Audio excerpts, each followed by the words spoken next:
नमस्कार दोस्तों, अनसुनी दिव्य कथाएं में आपका स्वागत है। आज हम आपको भगवान कृष्ण और गाय से जुड़ी एक रोचक कहानी सुनाने जा रहे हैं। वृंदावन की एक गाय का पीछा करते हुए एक शेर उसे घेर लेता है, लेकिन वह गाय किसी प्रकार बचते बचाते हुए एक मंदिर के पीछे जाकर छुप जाती है। लेकिन फिर भी शेर उसे ढूंढता हुआ वहां पहुंच जाता है और उसे खाने के लिए आगे बढ़ता है। फिर गाय रोते हुए उस शेर से प्रार्थना करती है कि मुझे कुछ समय दो, मैं मरने से पहले अपने बच्चों से मिलना चाहती हूँ। मैं उनसे मिलकर आती हूँ, उसके बाद तुम मुझे खा लेना। मैं लौटकर अवश्य आऊँगी, यह मेरा वचन है। गाय ने अपना वचन निभाया और अपने बच्चों और परिवार से मिलने के बाद वापस मंदिर के पीछे आ पहुंची।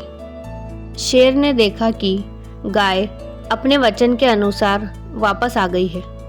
जैसे ही शेर गाय को खाने के लिए आगे बढ़ा, वैसे ही एक वृद्ध वहां आ जाता है और गाय के बदले स्वयं को खाने के लिए कहता है। और अब शेर कुछ सोच पाता उससे पहले ही गाय की छोटी बेटी वहां पर आती है और अपनी माँ को छोड़कर स्वयं को खाने के लिए कहती है। अब शेर के सामने 3 चारे थे और शेर विचार कर रहा था कि वह पहले किसे खाए।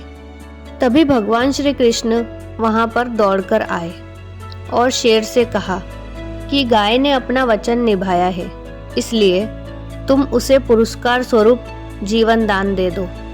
और फिर वह नन्ही गाय जो अपनी माँ को बचाने के लिए स्वयं काल के मुंह में जाने को तैयार थी, उसे भी नहीं खाने के लिए कहा। अब बचा वृद्ध आदमी, जिसमें ना तो शेर से लड़ने के लिए ताकत है और ना ही मुकाबला करने का साहस। तो ऐसे मनुष्य को खाकर क्या फायदा। अब सृष्टि के पालनहार भगवान श्री कृष्ण का कहा कोई टाल सकता है क्या।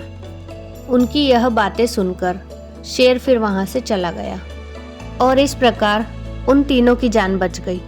भगवान कृष्ण की लीलाओं से जुड़ी ऐसी ही एक अन्य कहानी है। कृष्ण जी रोज अपनी गैया को चराने के लिए जाया करते थे। एक समय बहुत भीषण गर्मी पड़ रही थी, जब घास भी हरे भरे ना होकर सारी घास सूख चुकी थी। तब गाय उदास बैठकर प्रार्थना कर रही थी कि काश हरी भरी घास खाने को मिलती तो पेट भर जाता। भगवान कृष्ण अपने भक्तों की प्रार्थना अवश्य सुनते हैं।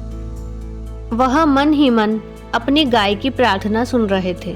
उन्होंने बांसुरी की एक ऐसी धुन छेड़ी कि आसपास के सभी पेड़ पौधे खेत हरे भरे हो गए। खेतों में हरी घास की चादर बिछ गई और पेड़ों पर नए नए फल उग गए।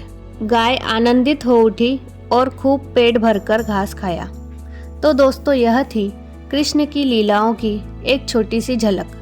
आपको यह कहानी कैसी लगी हमें कमेंट करके ज़रूर बताएं और इस प्रकार की अन्य दिव्य कथाएं सुनने के लिए हमारे चैनल को सब्सक्राइब करें और इस वीडियो को लाइक और शेयर करना ना भूलें। राधे।